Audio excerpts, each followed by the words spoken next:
travel a lot, and then it was about that I turned 30, so I thought, oh, I have to settle now. So I went back home, and I was looking for a job, and I couldn't find a job. Nevertheless, I thought, okay, I'm going on vacation now, and I'm going to Dubai. So I went here, and after 2 weeks, I had a job offer. My mom and dad, they were really, really scared. Yeah, my parents, they're the same as me. We all have been very prejudiced. Western woman going to an Arabic country. Of course, everybody, because you hear stories, you know, and it was in 2002. No, end of 2001. And you know, there was September the 11th and all these incidents happened, and of course everybody just expected something bad. I was raised with Muslims together. It started actually when my elder brother, he converted to Islam. And the reason why he converted to Islam was he married a Muslim woman, a Turkish woman. So being his sister and wanting to protect him in his decision, of course we went to Islamic centers. Well, I did. I went with him to Islamic centers. I attended some sessions. I was reading some books with him together, but it was never really convincing for me to say, oh, I convert to Islam now. It was not convincing for me. And then you're coming to an Islamic country and you experience Muslims in a different way. All of a sudden I thought, hey, they're actually very nice. Wow, they treat you really with respect. It's not like, I felt comfortable. And in the beginning, I mixed more with European than I would have mixed with other nationalities, because I wanted to keep my comfort zone. But then there was a point where I wanted to step out of my comfort zone, because all of a sudden this zone was not comfortable anymore. 6 months before I spoke my Shahada, I started to wear abaya. I loved the abaya from the beginning, but I always avoided to wear it because I thought that's an insult to the locals here. Me, the white one wearing this abaya, and everybody gets maybe offended or something like that. My ex-husband, at that time still my husband, he got really, he got bugged. Because my marriage was anyways a horrible marriage, so slowly I really distanced myself from my ex-husband. Back home, in our 4 walls, it was a discussion to get separated, and I was asking him all the time to move out, and he was always, no, you are my wife, and I'm going to stay here, and I will move out when I decide, and you know, all these, I'm a man and I decide. And then I woke up in the morning. That was the morning. And I woke up and I thought, okay, so today I will become a Muslim. So I did my shower, I got dressed, I went to work. I didn't tell anybody. Nobody knew. And when I was done with my job, I went to one of a sister, a German sister as well. She's already 7 years a Muslim. And I spoke my Shahada. And when I came home, and I just say, Subhanallah, and it was meant for me at that day, I came home, my husband still didn't know that I converted to Islam, and I didn't want to tell him at that time. And then I just asked, because I was asking every day since the last 6 months, when are you moving out? And I thought, today I will ask him again. So when are you moving out? And then, subhanallah, he said, today I will move out. I'm packing my clothes already. So that was already a sign of Allah that I did the right decision. I spoke my Shahada on the 25th of June 2009. Until date, it was my most horrible year ever. The things what have been done in my previous life, they just were haunting me, and I just believe they just came up and popped up from here and there just to get solved. But it never happened that I lost my faith. There was not even a day till now where I said, why did I convert? That was never an option. No, actually it did the opposite for me. It made me much stronger, and all of a sudden I really started to read more, because I think everybody thinks when you are converting it's just you speak the Shahada, you read a little bit Quran, and that's about it, and then you are Muslim. And it's not the way. And yeah, I just think all these difficulties which I was facing just made me read more and more and get more knowledge about Islam. Yeah, difficult year. All of a sudden, friends turned to enemies. My life just went upside down. One of my friends got really close to me. Her name is Kate, and she really supported me a lot. I think she was the only one who really supported my decision to convert to Islam, because most of the people, they were really shocked and they were afraid and they had their concerns. And I know that Kate was always there. I could call her in the middle of the night if I need her, and I thank Allah every day for such kind of friend. Kate was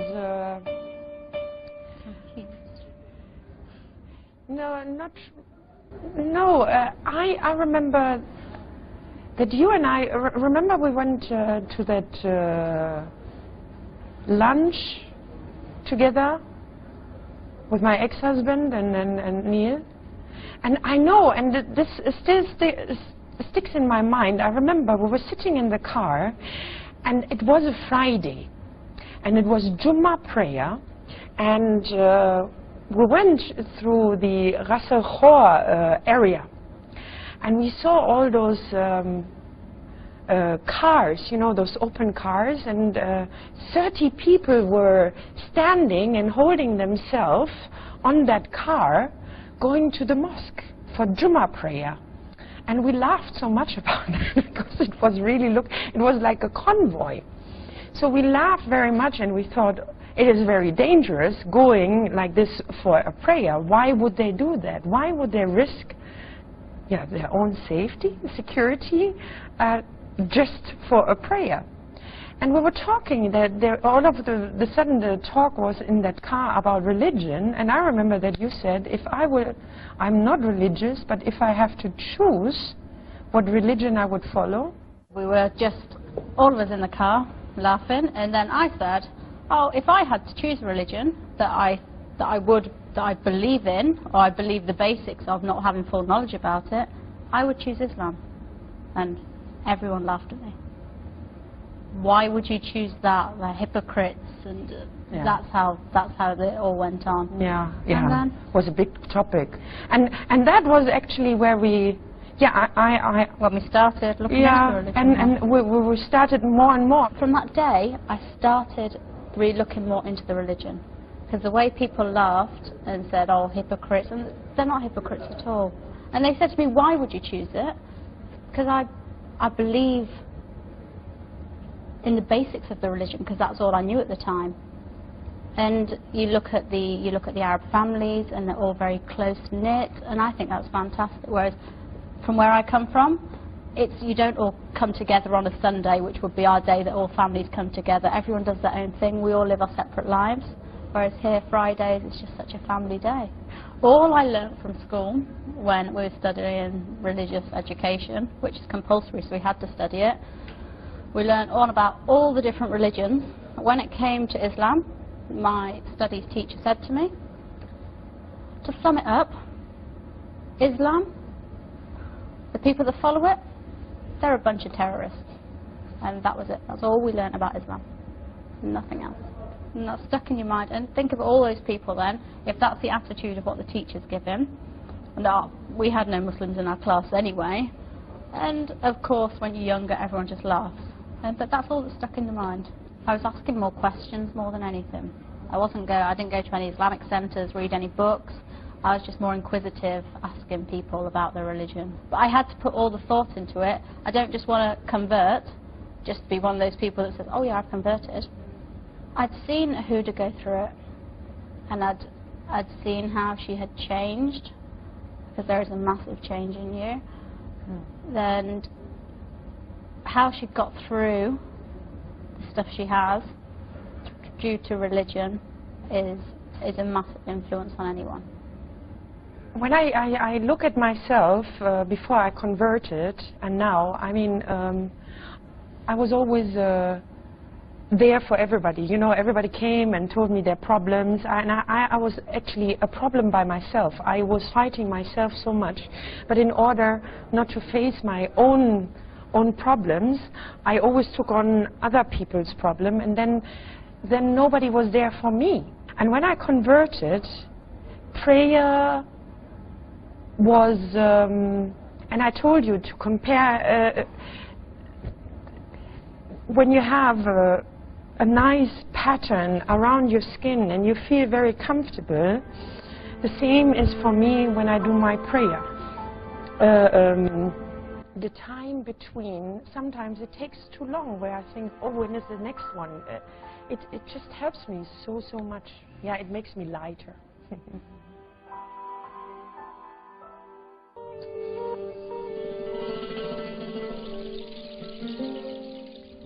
They asked me why I dress like this. Straight away, who am I married to? And I said, well, I'm not married. Really? So you dress like this out of choice? I said, yeah, I said I converted. You converted. How come you don't cover your face completely? Because that's what people think, that you should be covering your face completely. And she was saying how interesting it is, and they're only here and they're flying back on Tuesday. And she said the conversation she had with us in that little time, she's learnt so much.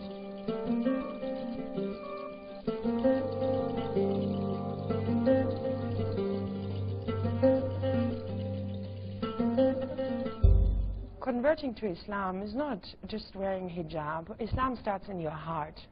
And it doesn't matter if somebody wears the hijab after 2 weeks or 3 months or 1 year.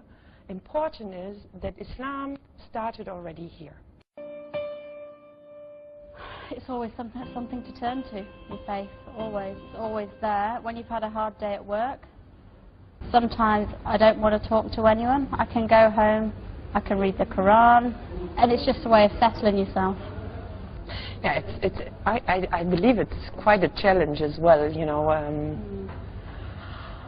I would never have thought, I mean, coming from a non-spiritual family, I would never have thought that, you know, a prayer can make you strong, and that you even get up happily in the morning for Fajr prayer. You know, I remember it was especially on weekends that you were just tossing and turning around and didn't want to get up because there was nothing to get up. But now it's just happily, you know, when as soon the adhan is going on, and you think, oh, Fajr prayer is coming, let's get up, and then you know it keeps you so strong.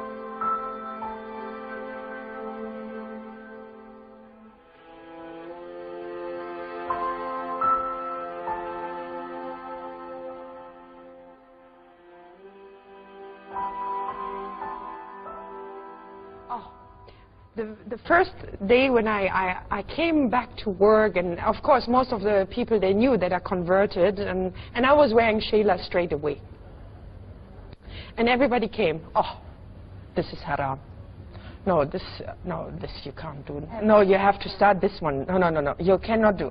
No, this is haram. No, haram. No, and I'm thinking, Alhamdulillah, that my parents raised me being very, very strong, because I think after a week I would have converted back. You know, it doesn't make it very easy. What? Everything is haram? No, nothing is allowed. Why I did even convert? You know, you could ask yourself that. But Alhamdulillah, I was strong, and I said, listen, if something is haram, I want to see it in black and white. You cannot come to me just like that and tell me haram, halal, haram, halal. That's not the point. And did you have the same? I converted, fantastic, and then suddenly they're throwing it down your throat. You must do this, you must do that, you must. And my mind was just boggled, and I thought, what have I done at first?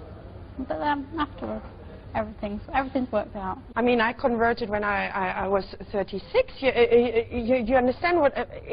36 years, you just do different things, and it takes time to wipe that out because you have your certain routine. And stand back. Think how the other person feels. They're taking on a complete different lifestyle. My lifestyle's changed dramatically. Don't try to throw it down the throat. It will come in time to people. It will come in time. Because if you try to force it upon them, they'll walk away. I could have walked away, but I didn't, because it's so difficult. I knew what Huda went through, and the same thing. And so I think it's just part of the procedure of converting. You're always going to have the people who have their own opinions, who think you should be doing it their way. What I learnt about it, and I knew that it wasn't all about you must do it this way, you must do it that way. I knew that there was light at the end of the tunnel of all these people trying to put blocks in my way. They were all tests in my way. I remember, I have to add something to that, because Kate was very supportive for me, and I remember when we were sitting in that office at the bank. Yeah. At that time, I was newly converted, and she told me, actually, you know, when I see you, how many difficulties you're going through, but every time when there's a new problem, so many other doors are opening, I can see there's really somebody there.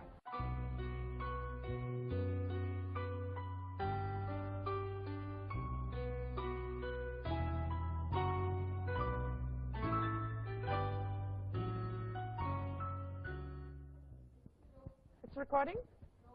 1, 2, 3, 1, 2, 3. 1, 2, 3. Is it recording? Okay, now, you know, I'm losing weight. This is good. Don't change it. I like the, where is it? Ah, yeah. Then, I used to read them like... My nan used to buy me them all the time, comics.